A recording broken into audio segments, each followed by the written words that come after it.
أعوذ بالله من الشيطان الرجيم. بسم الله الرحمن الرحيم. الحمد لله رب العالمين، والصلاة والسلام على أشرف الخلائق أجمعين، سيدنا وسيد الأولين والآخرين، حبيبنا وحبيب إله العالمين، إمام المرسلين وخاتم النبيين، أبي القاسم المصطفى محمد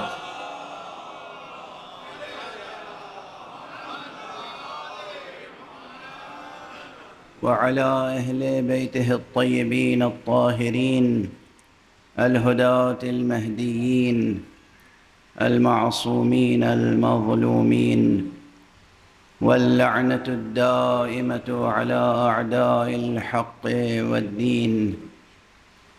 أما بعد، فقد قال الله تعالى عز اسمه في محكم كتابه ومتقن خطابه: بسم الله الرحمن الرحيم.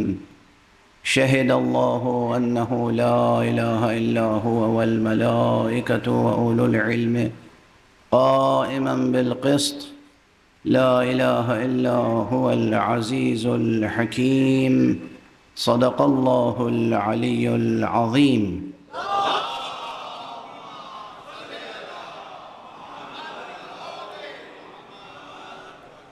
ایک اور بلند تر صلوات.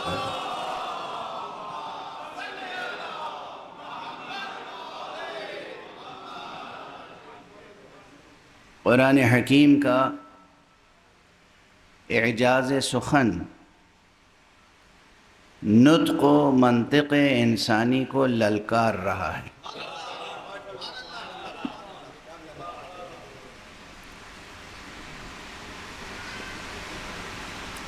چیلنج کر رہا ہے، تحدی ہے،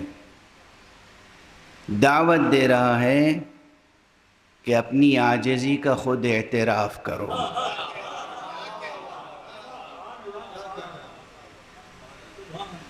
معجزے کی ایک بہت عام فہم تعریف یہ ہو سکتی ہے کہ معجزہ اس حجت الہی کو کہتے ہیں کہ جو انسان سے اس کی عاجزی کا اعتراف کرا لے.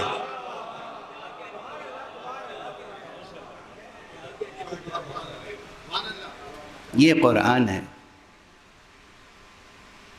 اور قرآن مجید کے غرر آیات میں سے، یعنی ان آیتوں میں سے کہ جو بے پناہ درخشندگی رکھتی ہیں ہر اعتبار سے، ان میں سے ایک آیت آپ حضرات کی خدمت میں تلاوت کرنے کی سعادت حاصل کر رہا ہوں، اور وہ آیت شہد اللہ کے نام سے مشہور ہے.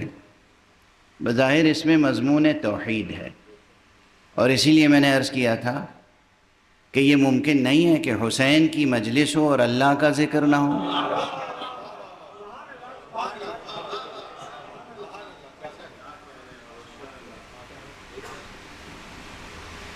دیکھیے، اس موضوع کا ریلیونس یہ ہے کہ اس وقت نسل انسانی کو جس شورش الحاد کا مقابلہ ہے، وہ شورش الحاد یہی ہے. کل رات کی مجلس میں بھی میں نے اس کی طرف غالباً اشارہ کیا تھا کہ کوشش یہ ہے کہ صفحہ ذہن بشری سے لفظ اللہ کو مٹا دیا جائے. یہ کوششیں ہو رہی ہیں بہت منظم طور پر، اور کہیں سے اس کا جواب دیا جائے یا نہ دیا جائے، یہ ممکن نہیں ہے کہ منبر حسینی سے جواب نہ دیا.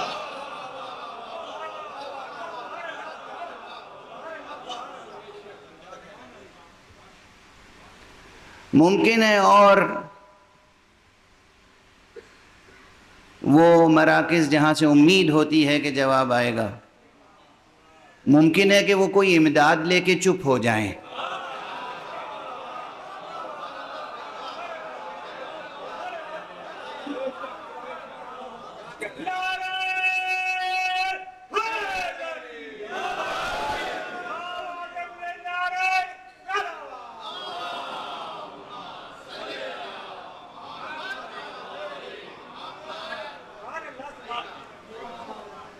مگر یہ ممکن نہیں ہے کہ ممبر مجلس حسینی سے اٹھنے والی آواز دب کے رہ جائے. یہاں خاموشی اختیار کر لی جائے، اور وہ بھی باب توحید میں، وہ بھی باب توحید میں. دیکھیے،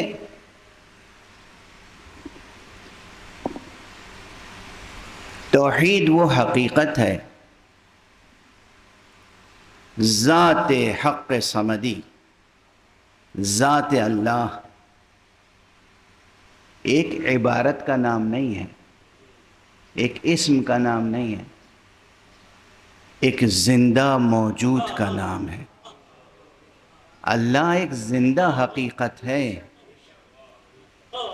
اللہ ایک زندہ حقیقت ہے، اور اس زندہ حقیقت کو جو محسوس نہ کرے، جو درک نہ کرے، میں نے محسوس کا لفظ بھی استعمال کیا ہے، اس زندہ حقیقت کو جو محسوس نہ کرے، جو درک نہ کرے، یہ زندہ حقیقت جس کے پرسیپشن میں نہ آئے، وہ زندہ نہیں، وہی مردہ ہوتا ہے.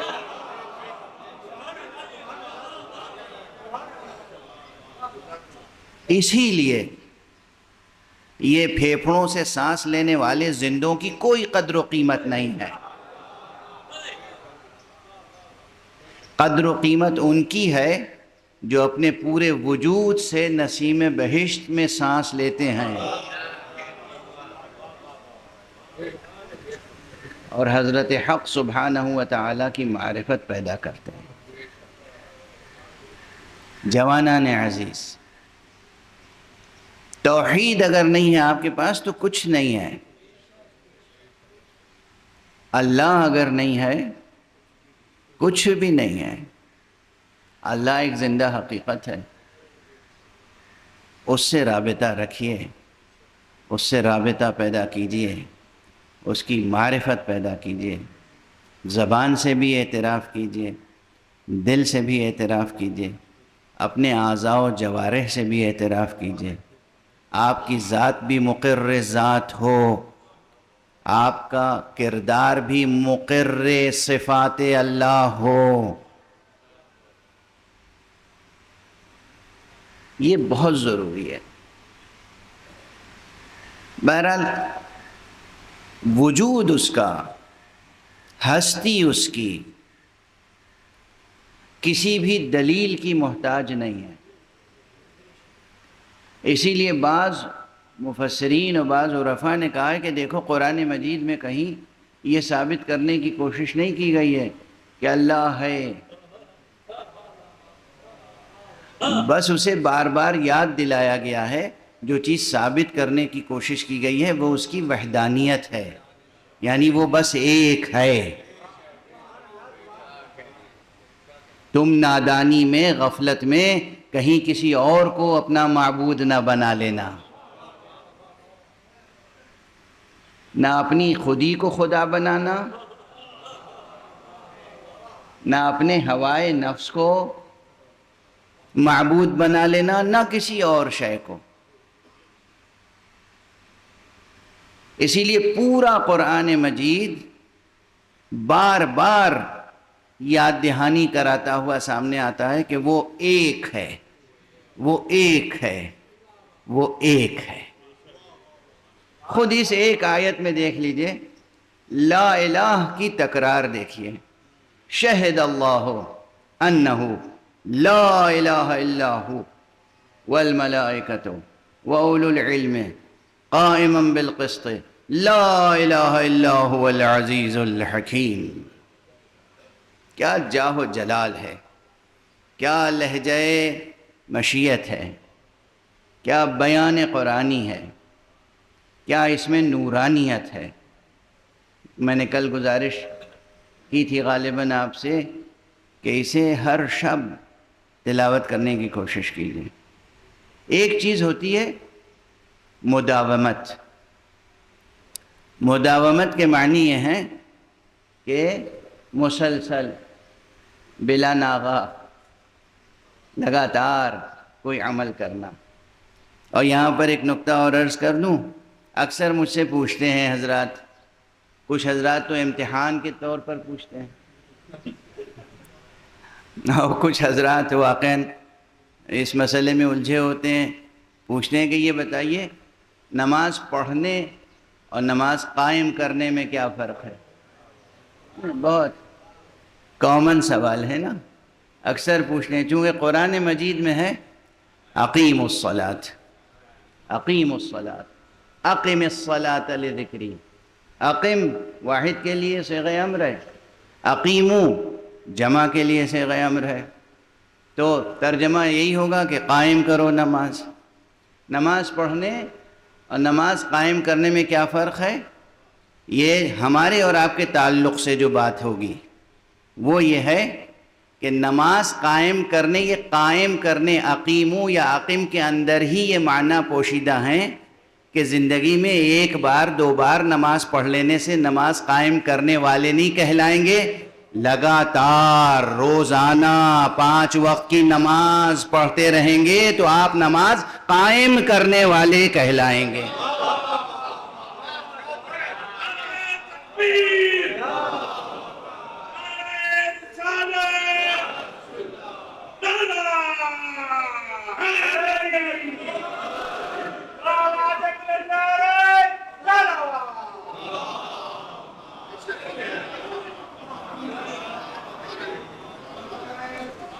تو نماز پڑھنے اور نماز قائم کرنے میں فرق یہ ہے، کتاب میں نماز کی ترکیب پڑھ دینا وہ نماز پڑھنا ہوا.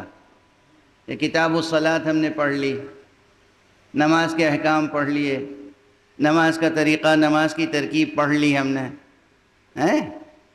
اور عملاً روزانہ فرض 5 وقت کی نمازیں پڑھتے رہنا مدت العمر، یہ ہے نماز قائم کرنا.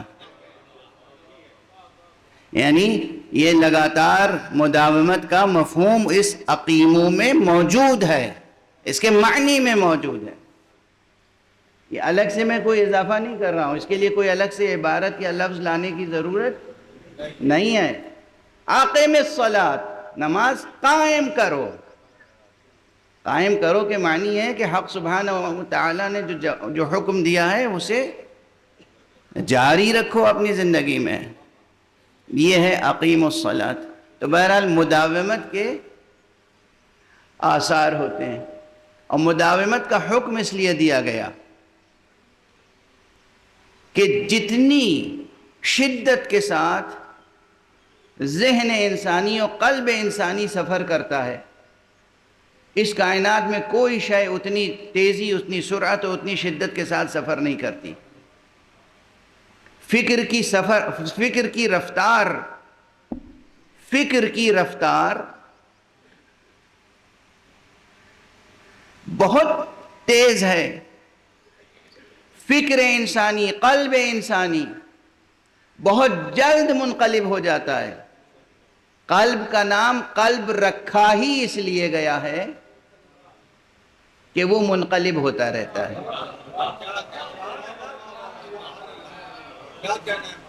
یہ ملاحظہ فرمائیے گا، عربی فقہ اللغہ میں، عربی میں جہاں الفاظ کی تدقیق ہوئی ہے کہ کس شے کا یہ نام کیوں رکھا گیا، وہاں قلب کے معنی بتائے جاتے ہیں کہ قلب چونکہ برابر منقلب ہوتا رہتا ہے.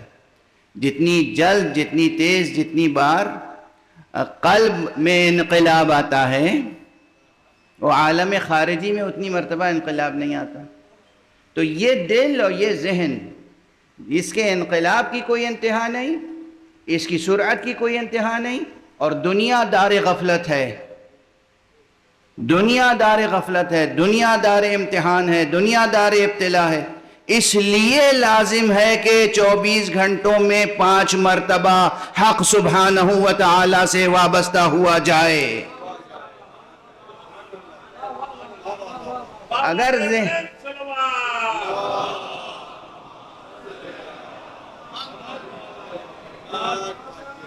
اگر ذہن کی یہ سرعت نہ ہوتی، اگر قلب کی یہ کیفیت نہ ہوتی تو ممکن تھا حکم ہوتا کہ بس ایک بار نماز پڑھ لو، زندگی بھر میں کافی ہے۔ مگر یہاں تو آپ دیکھیے کہ دل کس طریقے سے منقلب ہوتا ہے، ذہن کس رفتار سے آگے بڑھتا ہے۔ اس لیے اقامہ صلاۃ کا حکم دیا گیا۔ بہرحال اب یہ کلمہ تو بیچ میں آ گیا تھا کلمہ معترضہ کے طور پر، جملہ معترضہ کے طور پر، لیکن ضروری تھا۔ بات مداومت کی تھی کہ مداومت کے آثار ہوتے ہیں، یعنی لگاتار کوئی کام کرتے رہنے سے اس کی تاثیر نمایاں ہوتی ہے اور بہت شدت کے ساتھ پھر نمایاں ہوتی ہے۔ اس لیے کسی بھی تلاوت کے لیے کہا جاتا ہے کہ بھئی مداومت رکھیں، لگاتار پڑھیں اور فکر کرتے رہیں اسی آیت کے مضمون میں۔ فکر کرنے کے تعلق سے کل تو میں نے مکتبی بحث ایک چھیڑی تھی، حرف گن رہا تھا، لفظیں گن رہا تھا۔ آج بھی مکتبی بحث کا ایک رخ اور عرض کروں گا۔ یہ جو کہا جاتا ہے نا کہ یہ آیت بہت تہدار ہے، یہ عبارت بہت تہدار ہے، اب عبارت یہ معنی بہت تہدار ہے، یہ مضمون بہت تہدار ہے، کہتے ہیں ادبا نقاد دان سخن۔ میں اکثر عرض کرتا ہوں اس کو ایک محسوس پیکر عطا کر دوں آپ حضرات کے سامنے، ایک مثال دے کر، ایک بصری مثال دے کر۔ کتابت یا لکھنے سے متعلق جو بصری فنون ہیں ان میں ظاہر ہے سب سے پہلے فن خطابت ہے، فن خط ہے، فن خط، لکھنے کا ہنر، جو اب تقریباً دنیا سے یہ ہنر بھی مٹتا جا رہا ہے۔ دیکھیے نا کیا کیا مٹ رہا ہے، ذرا ہوش کے ناخن تو لیں۔ اب تو کمپیوٹرز آ گئے، لیپ ٹاپ آ گیا، ہر چیز آ گئی، بس آپ اشاروں سے سب کام کرتے ہیں۔ تو جو آپ کی چٹکیوں میں ہنر تھا معنی کی تصویر بنانے کا، وہ ختم ہوتا جا رہا ہے۔ اب بچے کہاں بیٹھ کے لکھتے ہیں، مشق کرتے ہیں۔ ہم تو اس زمانے کے ہیں کم سے کم کہ ہم نے تختی پر بھی خوب مشق کی ہے، سلیٹ پہ ہو، تختی پہ۔ اور ایک عجیب و غریب چیز بچوں کو سکھا دی گئی ہے کہ جتنے تم بدخط ہو گئے اس کا مطلب یہ ہے کہ تم جینیس ہو۔ اے سبحان اللہ! ہاں، عجیب عجیب تھیوری لے کے آتے ہیں لوگ، یہ سخن فروش۔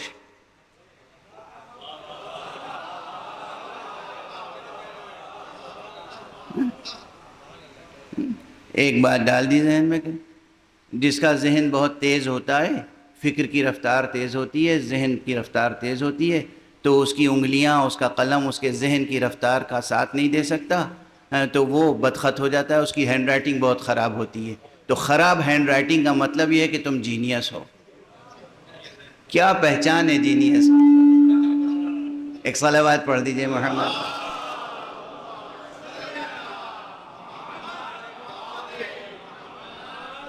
اس فریب میں نہ آنا بچوں۔ ظاہر ہے جب بچوں کہہ دیا تو آپ حضرات بزرگ جو ہیں بچے ہوئے ہیں، میں بچوں اور جوانوں سے کہہ رہا ہوں یہ چٹکیوں میں بھی ہنر ہونا چاہیے۔ اور فن خط، فن کتابت ایک فن ہے، ایک ہنر ہے۔ اور ہمارے ہاں جن بزرگوں نے اصول مرتب کیے ہیں اس کے بھی بنیادی اصول 12 ہیں۔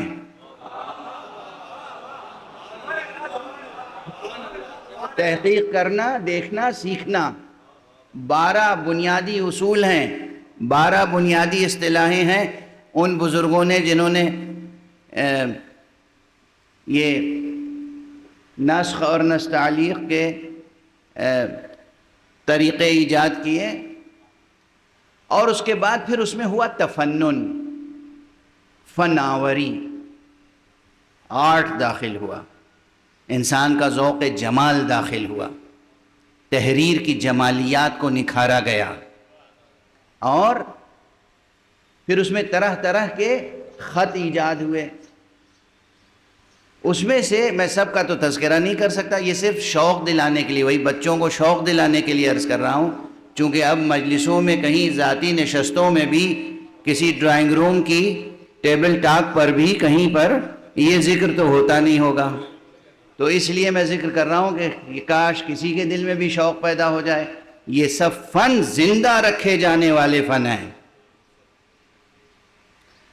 اچھی ہینڈ رائٹنگ، اچھی تحریر، ہاتھ سے قلم سے لکھنے کا ہنر. اور جو میں نے ابھی ایک فقرہ استعمال کیا تھا کہ چٹکیوں سے انگلیوں میں ہاتھ میں قلم لے کر معنی کا پیکر بنا دینا. معنی کی تصویر، جو چیز آنکھوں سے نظر نہیں آ سکتی اس کی ایک ایسی تصویر بنا دینا جو آنکھوں سے نظر آئے. تو اس فن خطاطی میں ایک فن ایسا ہے جسے کہتے ہیں خط گلزار، اسے خط ریحاں بھی کہتے ہیں. یہ ایسا لکھا جاتا ہے، طغرا اس سے بنتا ہے، بڑے بڑے طغرے بنائے جاتے ہیں، کتبے بنائے جاتے ہیں. یہ لفظ کتبہ ہے، کتبہ نہیں ہے. تو یہ بنائے جاتے ہیں. اس میں دیکھو گے کہ بظاہر ایک لفظ لکھا ہوا ہے، مثلا اللہ لکھا ہوا ہے. دور سے دیکھا تو اللہ لکھا ہوا ہے، قریب گئے تو دیکھا کہ اللہ کا جو الف ہے اس میں پورا لا الہ الا اللہ لکھا ہوا ہے. دیکھنے میں الف نظر آ رہا ہے، اندر اور عبارت، اندر عبارت، ادر عبارت، کلمے کے اندر کلمہ، کلمے کے اندر کلمہ، کلمے. دور سے دیکھو تو معلوم ہوا کہ کوئی ایک گلدستے کی شبیہ ہے. اندر جا کے غور سے دیکھا تو دیکھا یہ تو ایک پورا قرآن مجید کا سورہ لکھا ہوا ہے، پوری عبارت لکھی ہوئی ہے. اور فرما رہے ہیں آپ، یہ جو فن ہے دیکھنے میں ایک لفظ نظر آئے، غور سے دیکھو تو اسی میں بہت سے الفاظ نظر آئیں. یہ فن اگر ذہن نے قبول کر لیا تو جب ہم ایک آیت پڑھیں گے شہد اللہ تو اس میں اور بہت سے معنی نظر آئیں گے.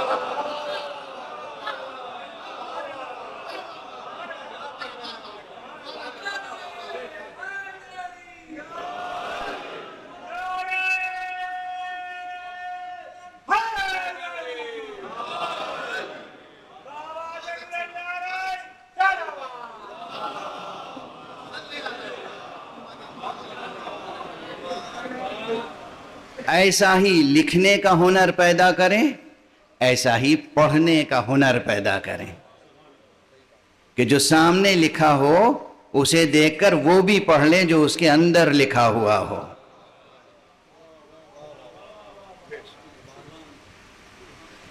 میں یہ کہتا ہوں کہ قرآن مجید میں تو جگہ جگہ خط گلزار میں حقیقتیں بیان ہوئی ہیں، جگہ جگہ خط ریحان میں حقیقتیں مرتسم کی گئی ہیں. اب یہاں پر دیکھ لیں کہ بظاہر، آج تفصیل تو نہیں عرض کر سکوں گا لیکن ایک اشارہ عرض کر رہا ہوں. بظاہر معلوم ہوتا ہے کہ یہ آیت صرف مضمون توحید کی حامل ہے. اسی آیت میں مضمون توحید بھی ہے، اسی آیت میں صفت عدل الہی کا ذکر بھی ہے، اسی آیت میں مقام و منصب نبوت کا ذکر بھی ہے، اسی آیت میں مقام و منصب ولایت و امامت کا ذکر بھی ہے، اور اسی آیت میں مقام و منصب ولایت کی عصمت کا ذکر بھی ہے. آپ نے دیکھا کہ اس آیت کریمہ کی گہرائی کتنی ہے. یہ تو چند عناوین ہیں جو بظاہر اس فقیر کے سامنے آ گئے جو اور شرف نگاہی سے کام لیتے ہوں گے ان کی کیا کیفیت ہوگی. شہد اللہ انہ لا الہ الا ہو، گواہی دیتا ہے وہ پروردگار خود کہ کوئی نہیں ہے معبود برحق اس کے علاوہ. اب اس وقت پھر ایک روایت اور یاد آ گئی، عرض کرتا ہوا آگے بڑھوں. علوم قرآن سے متعلق بہت سے علوم ہیں، ایک علم نہیں ہے، علوم ہیں، علوم مجموعہ ہے علوم کا. علوم قرآن سے متعلق جو مشہور چند علوم ہیں ان میں سے ایک علم ہے علم شأن نزول. جس میں یہ بیان ہوتا ہے کہ یہ آیت کب نازل ہوئی، کس واقعے کے ضمن میں یہ بیان الہی آیا۔ تو بہرحال اس علم کی اپنی افادیت ہے اور اپنی محدودیت ہے۔ مفسر قرطبی نے اور مفسر بغوی نے اور دیگر مفسرین نے بھی یہ ذکر کیا ہے کہ شام سے 2 یہودی عالم احبار یہ مدینے آئے اور اس نیت سے آئے تھے کہ ہم نبی آخر الزمان سے ملاقات کرنا چاہتے ہیں۔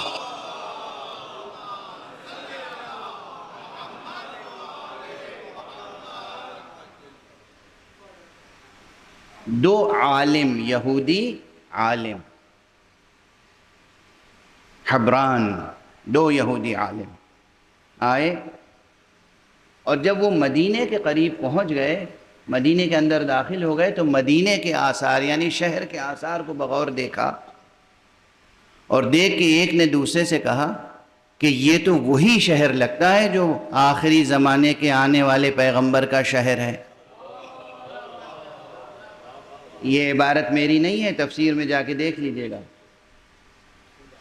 سوال یہ پیدا ہوتا ہے کہ شہر کے آثار کیا ہوتے ہیں؟ ارے بھائی، در و دیوار، طرز تعمیر، سڑکیں، گلیاں، کوچے، بس یہی تو، باغات، کہیں کوئی تعمیر شدہ مکان ہوگا، کہیں کوئی کھنڈر ہوگا۔ یہ کون سی کتاب تھی ان کے پاس جس میں اتنی تفصیل موجود تھی کہ اس شہر تک کا نقشہ موجود تھا جس شہر میں نبی خاتم کو ظہور کرنا تھا؟ غور طلب ہیں یا نہیں یہ روایتیں؟ اور یہ حق ہے، ہاں، یہ کسی وجہ سے عرض کر رہا ہوں۔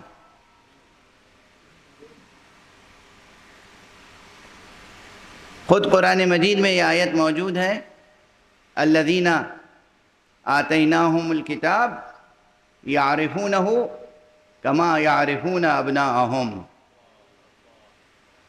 ہم نے جن لوگوں کو کتاب دی ہے، جن لوگوں کے لیے، جن لوگوں پر کتاب اتاری ہے، مراد ہے تورات، وہ اس نبی کو اسی طرح پہچانتے ہیں جس طرح اپنے بیٹوں کو پہچانتے ہیں۔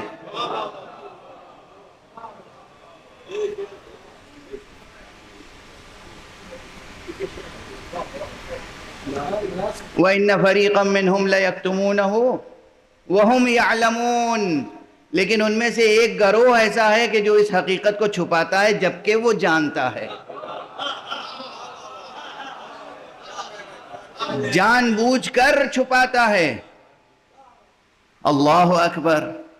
یہ سب جو بیان قرآنی ہے یہ صرف عہد پیغمبر تک کے لیے نہیں ہے۔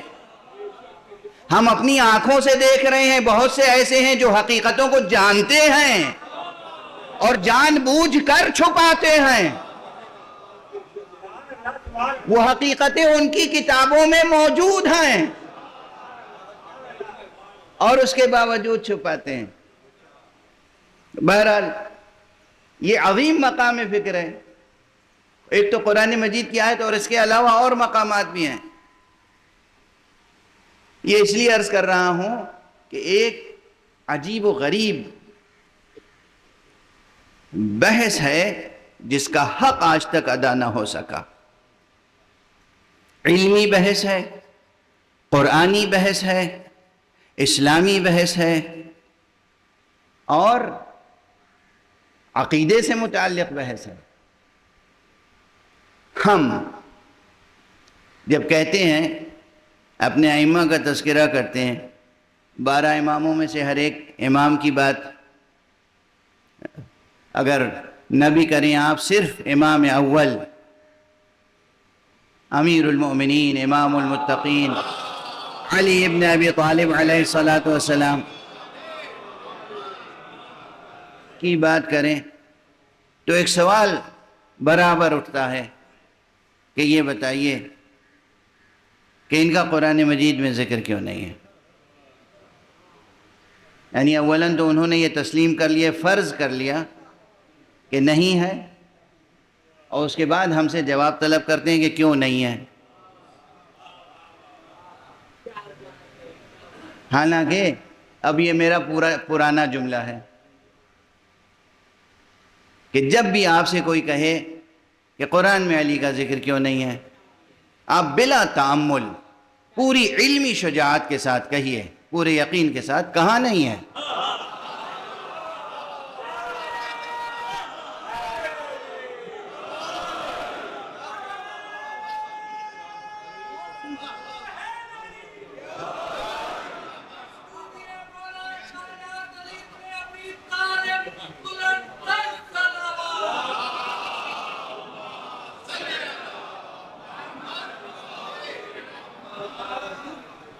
کہاں نہیں ہے قرآن میں علی کا ذکر؟ آپ کہیے تم نے قرآن ٹھیک سے پڑھا نہیں ہے، روا روی میں پڑھ لیا، سرسری طور پہ پڑھ لیا، قرآن ایسے پڑھنے کی کتاب نہیں ہے۔ کہاں نہیں ہے علی کا تذکرہ؟ اچھا اب اسے آپ سمجھیں گے کہ خطیبانہ جواب ہے، نہیں، ہرگز نہیں۔ کس طرح تذکرے آتے ہیں اللہ کی طرف سے آنے والی کتابوں میں، یہ ایک بڑا سوال ہے۔ ہم سب کا یقین ہے، اور تقریباً تمام ملت اسلامیہ کا اس بات پر یقین ہے، اتفاق ہے، کہ ہمارے پیغمبر حضرت ختمی مرتبہ صلی اللہ علیہ وسلم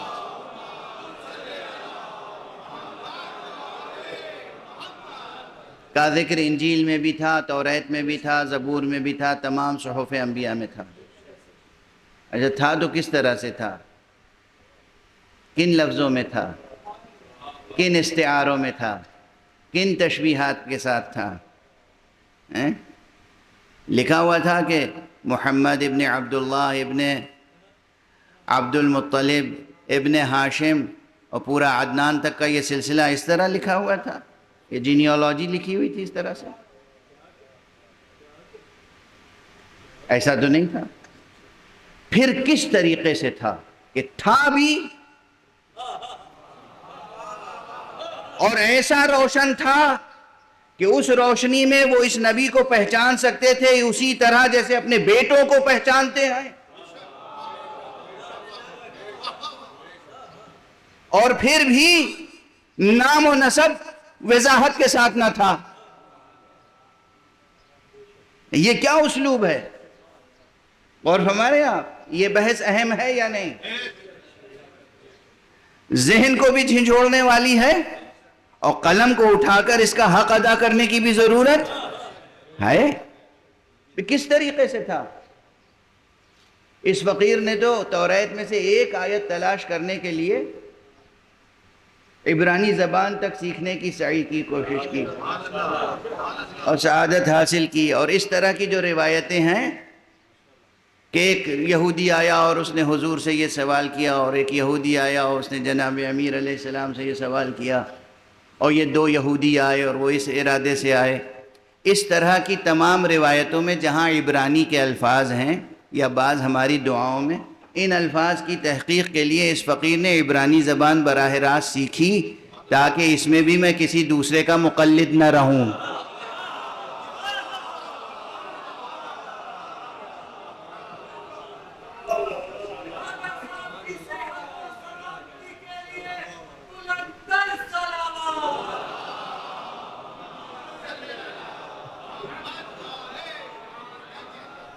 میں خود دیکھ سکوں کہ یہ لفظ، یہ کلمہ، یہ عبرانی زبان کا ہے یا نہیں ہے تو اس کے معنی کیا ہیں۔ مثلا مشہور روایت ہے، اب آ گئی ہے زبان پہ تو عرض کر دوں، کہ جب حضرت فاطمہ زہرا سلام اللہ علیہ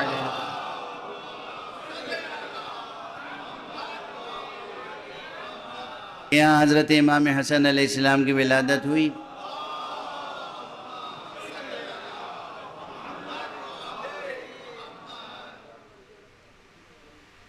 تو جناب جبرائیل نازل ہوئے اور انہوں نے کہا کہ یا رسول اللہ، آپ اپنے نواسے کا نام جناب ہارون کے بیٹے کے نام پر رکھیں. آپ اپنے ہارون کے بیٹے کا نام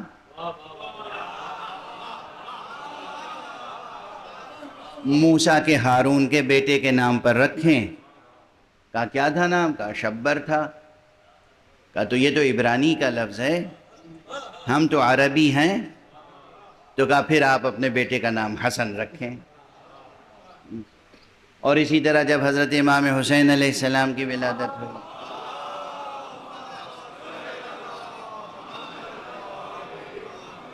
پھر جبرائیل آئے تہنیت پیش کرنے کے بعد.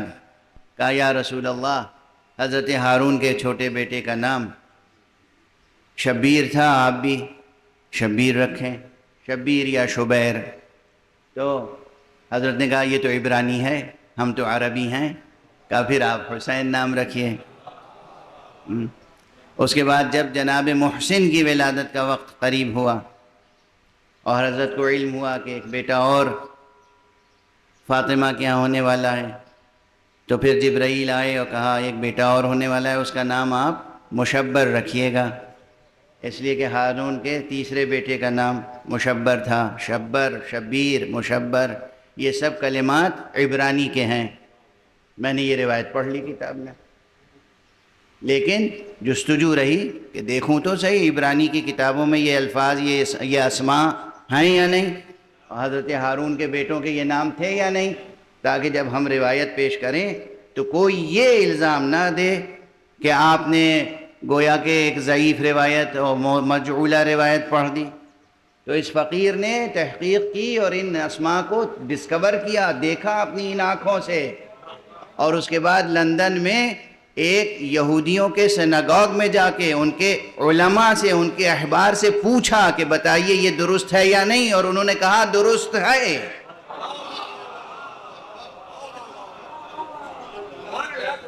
تو یہ میں اس لیے عرض کر رہا ہوں اپنے جوانوں، نوجوانوں، بچوں کے لیے کہ جب تم کسی چیز کی تحقیق کرو تو صرف کتاب تک نہ کرو، فیلڈ اسٹڈی بھی کرو. کتاب کبھی کافی نہیں ہوتی.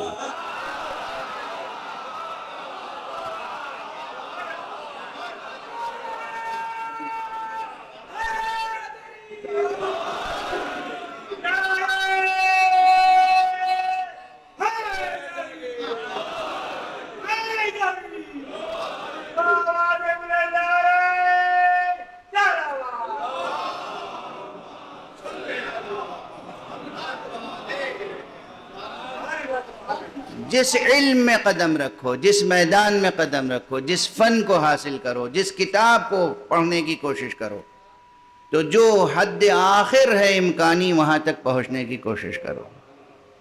بس اسی کا نام اجتہاد ہے. اجتہاد اور کسی چیز کا نام نہیں ہے. اجتہاد یہ ہے کہ آخری منزل تک، تا حد نظر جو آخری سرحد ہے وہاں تک پہنچنے کی کوشش کرو، تاکہ تمہاری کوشش میں کوئی کمی نہ رہ جائے. جسے کہتے ہیں کوئی ایک آنچ کی کسر بھی نہ رہ جائے. آخری منزل تک یہی ہے اجتہاد، اور کچھ نہیں. اگر واقعاً آخری منزل تک کوشش کی اور پھر بھی کوئی غلط نتیجہ آ گیا تو اس کے لیے ہے کہ انشاءاللہ اس پر بھی ثواب ملے گا، کیونکہ تم نے کوشش تو کی.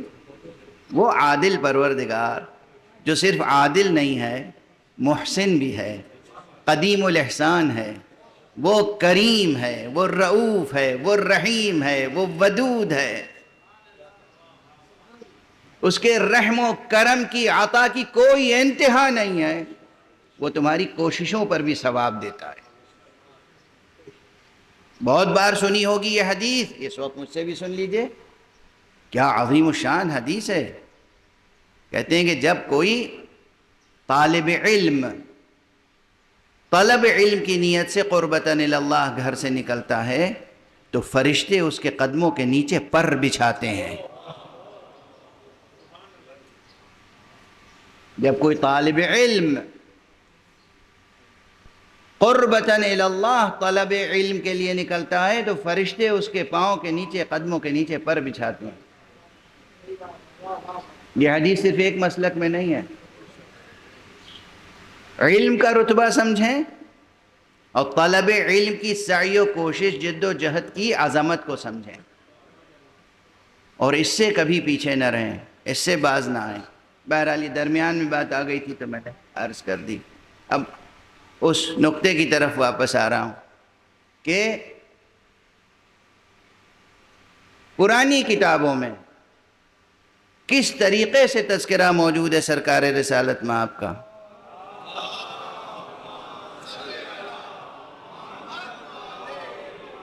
اب دیکھیں یہ ایسی علمی بحثیں ہیں اور ضروری بھی ہیں کہ جی چاہتا ہے کہ انہیں پوری تفصیل کے ساتھ عرض کیا جائے، لیکن مجلس کا وقت اور ممبر کی محدودیتیں ظاہر ہے اس مضمون کو سمیٹ کے اور مختصر کر کے عرض کرنے کی مقتضی ہوتی ہیں۔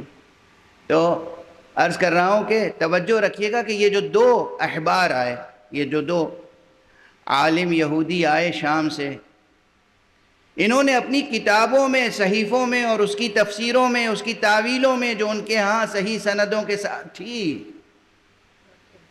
اس میں صرف کیا شہر کا تذکرہ تھا، پیغمبر کا تھا اور شہر کا تھا، خاندان پیغمبر کا تذکرہ نہیں تھا۔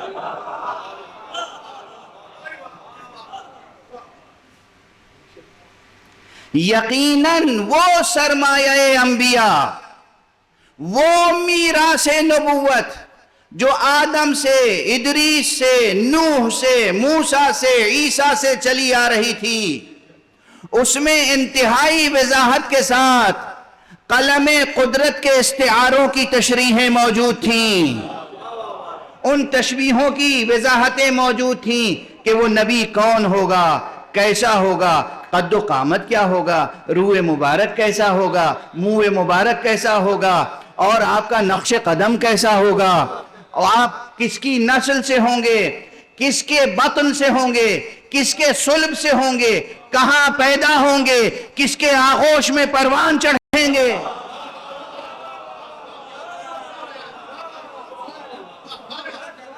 کہاں پیدا ہوں گے، ہجرت کر کے کہاں جائیں گے، جہاں ہجرت کر کے جائیں گے اس شہر کے انداز کیا ہوں گے۔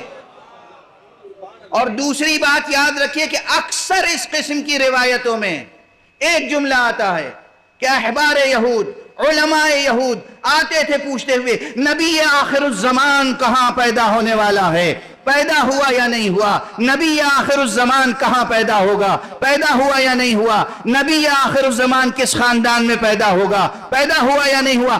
اسی زمانے میں جب پیدا نہیں ہوئے تھے تو کہہ دیا گیا تھا نبی آخر الزمان۔ اب یہ امت کہہ رہی ہے ختم نبوت ہے یا نہیں؟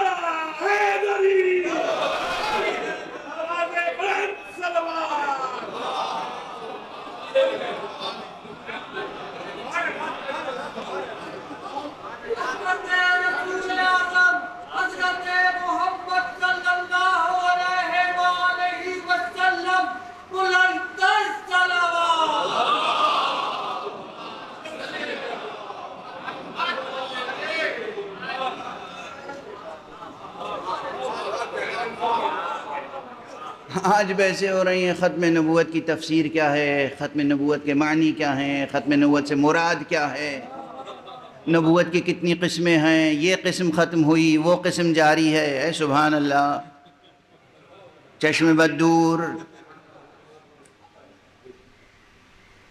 نبوت اپنے تمام معانی میں ذات مبارک و مسعود محمد عربی پہ ختم ہو چکی۔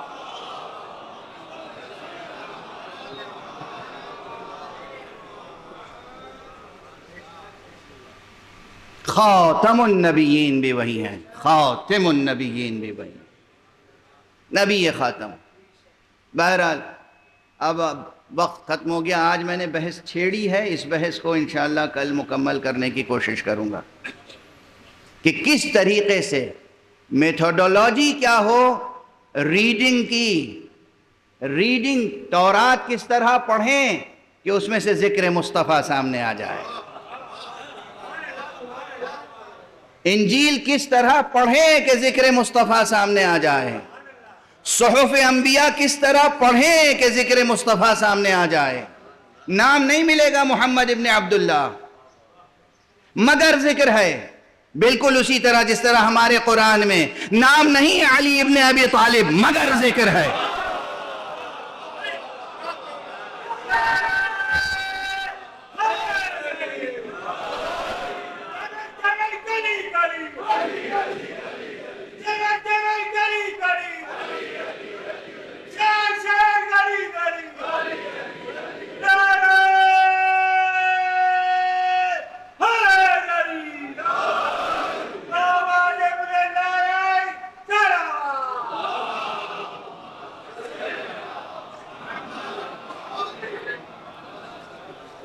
دیکھیے نا، نظر اس لیے نہیں آتا، سمجھ میں اس لیے نہیں آتا کہ وہ میتھوڈولوجی سامنے نہیں ہے اور وہ ہنر نہیں ہے کہ کس طریقے سے آیات کی تلاوت کی جائے اور کس طریقے سے اس کی تفسیر کی جائے۔ جب انداز معلوم ہو جائے گا کہ پروردگار مستقبل کے واقعات کو کس طرح بیان کرتا ہے تو بات روشن ہو جائے گی، اور قرآن مجید خود ہی روشن کرے گا اسے۔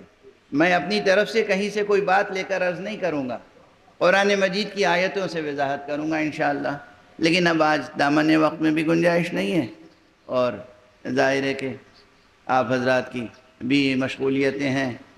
اس ذکر کو چھیڑ دینا میرا کام ہوتا ہے، آپ کے دلوں میں ذہنوں میں یہ ذکر جاری و ساری رہے۔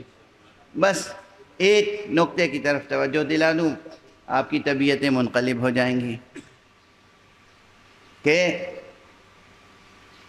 جس طریقے سے پیغمبر کا تذکرہ پرانی کتابوں میں ہے، بے شک ہے، پیغمبر کا تذکرہ ہے، پیغمبر کے خاندان کا تذکرہ ہے، پیغمبر کے شہر کا تذکرہ ہے، بالکل اسی طرح پیغمبر کی ذریت کی قربانیوں کا تذکرہ ہے۔ ہمارے یہاں روایتیں موجود ہیں کہ جب حضرت خضر اور حضرت موسیٰ کی ملاقات ہوئی ہے، قرآنی واقعہ ہے، ملاقات تو قرآنی واقعہ ہے، جب حضرت موسیٰ حضرت خضر سے ملنے کے لیے گئے ہیں تو حضرت خضر نے جو باتیں ذکر کی ہیں جناب موسیٰ کے سامنے، ان میں ایک واقعہ کربلا کا بھی تذکرہ ہے۔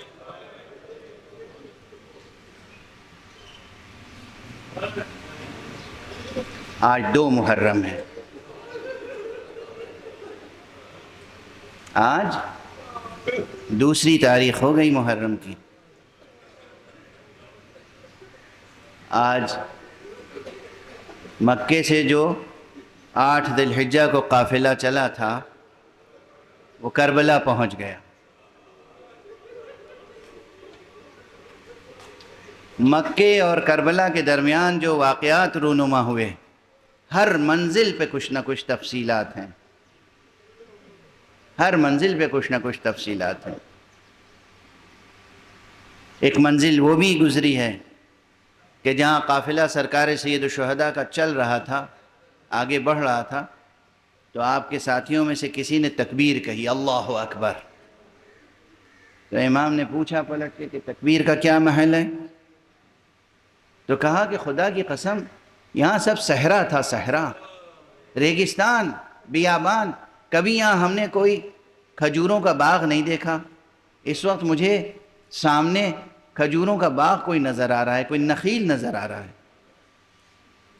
حضرت نے فرمایا کہ مجھے تو نخیل نہیں نظر آ رہا ہے، مجھے تو لگ رہا ہے کہ کوئی لشکر آ رہا ہے، یہ نیزوں کی انیاں ہیں اور گھوڑوں کی کنوتیاں ہیں جو نظر آ رہی ہیں۔ یہ حقیقت یہ ہے کہ کبھی سامنے فضا میں کتنا ہی غبار ہو لیکن امامت کی آنکھ کبھی دھوکہ نہیں کھاتی۔ ہمیں تو نیزوں کی انیاں نظر آ رہی ہیں، گھوڑوں کی کنوتیاں نظر آ رہی ہیں، اور تھا یہی۔ جب قریب آیا تو دیکھا لشکر ہے، اور وہ لشکر کس کا تھا؟ آپ حضرات تو صبح و شام مجالس برپا کرتے ہیں، 1000 کا لشکر، اور سربراہ لشکر کون تھا؟ حر ابن یزید ریاحی سامنے آیا، سلام کیا، گفتگو کا آغاز کرنا چاہتا تھا۔ امام نے کہا بات بعد میں ہوگی، میں دیکھ رہا ہوں تم کس قدر پیاسے ہو۔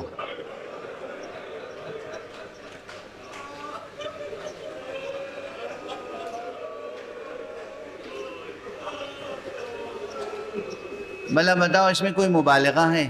سادہ سا تاریخ کا بیان ہے جو میں نے دہرا دیا ہے۔ اس منزل سے پہلے جو منزل آئی تھی وہاں بطور خاص امام نے اپنے اصحاب سے کہا تھا خوب اچھی طرح اپنی مشقیں پر کر لو، خوب پانی یہاں سے لے لو۔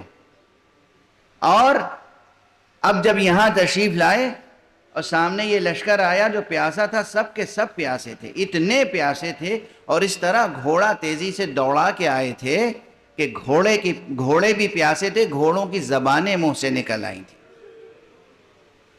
اور جو گھوڑے سوار تھے وہاں پر لشکری، وہ اس قدر پیاسے تھے کہ ان کی آنکھوں میں دھند تھی، نظر نہیں آتا تھا، پیاس کی شدت سے کچھ نظر نہیں آتا تھا۔ امام علیہ السلام نے کہا سب کو پانی پلاؤ۔ جب لشکری پانی پی چکے تو کہا یہ جو گھوڑے ہیں انہیں پانی پلاؤ۔ جانوروں کی پیاس بھی جو نہ دیکھ سکتا ہو، اس نے 7ویں محرم سے لے کر 10ویں محرم تک اپنے بچوں کی پیاس کیسے دیکھی ہے۔ اجرکم علی اللہ، اجرکم علی اللہ۔ اسی لشکر میں ایک شخص ایسا ہے جو کہتا ہے کہ میں اتنا پیاسا تھا کہ امام حسین کے اصحاب مجھے پانی پلانا چاہتے تھے، میرے منہ کے قریب مشک کا دہانہ لاتے تھے، مگر مجھ سے پیا نہیں جاتا تھا، پانی بہہ جاتا تھا۔ میں نے دیکھا کرسی پہ ایک بزرگوار بیٹھے ہوئے تھے، جب انہوں نے میرا یہ حال دیکھا تو اٹھے، میرے قریب آئے، اپنے ہاتھ سے چلو بنا کے میرے منہ میں پانی پلایا مجھ کو۔ جب مجھے ہوش آیا، جب پانی پی لیا، میں نے پوچھا یہ کون ہے؟ بتایا گیا یہی تو حسین ابن علی۔ اجرکم علی اللہ، اجرکم علی اللہ۔ یہی تو حسین ابن علی۔ بس آپ نے گریہ فرما لیا، وقت تمام ہو گیا۔